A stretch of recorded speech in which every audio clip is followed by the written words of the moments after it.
राजकोट किल्ल्यावर जवळजवळ 100 कोटी रुपये खर्च करून छत्रपती शिवाजी महाराजांचा पुतळा या ठिकाणी उभारण्यात आला आणि 100 कोटी रुपये खर्च करून सुद्धा हा पुतळ्याच्या आजूबाजूचा परिसर काही दिवसापूर्वी खचला गेला होता.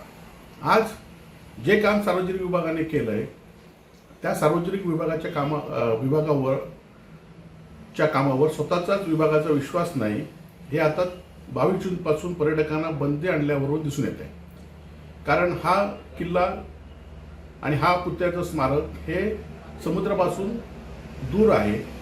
समुद्राच्या पाण्याचा कुठलाही धोका नाही, परंतु जो 100 कोटी रुपये खर्च करून सुद्धा पुतळा गेल्या वेळी ज्याप्रमाणे स्मारक कोसळलं होतं त्यामुळे पुतळ्याच्या आजूबाजूचा भाग कोसळेल म्हणून ही बंदी आणली की काय असा प्रश्न आहे शिवप्रेमींच्या मनामध्ये.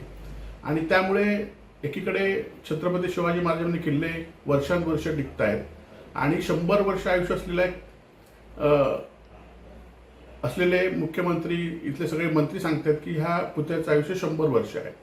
तरी पण या पुतळ्यावर आजूबाजूचा परिसर कोसळेल म्हणून ही बंदी आणली की काय असा प्रश्न आहे.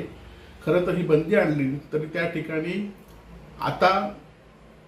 उपाययोजना केली पाहिजे आणि CCTV बसवले पाहिजे जेणेकरून पुतळ्याचं संरक्षण झालं पाहिजे. त्याचबरोबर या कामाबद्दल मुख्यमंत्र्यांनी अजूनही लक्ष टाकून या कामाबद्दल पडताळणी केली पाहिजे. जे अधिकारी दोषी असतील त्यांच्यावर कारवाई केली पाहिजे अशी आमची मागणी आहे. ABP माझा, उघडा डोळे बघा नीट.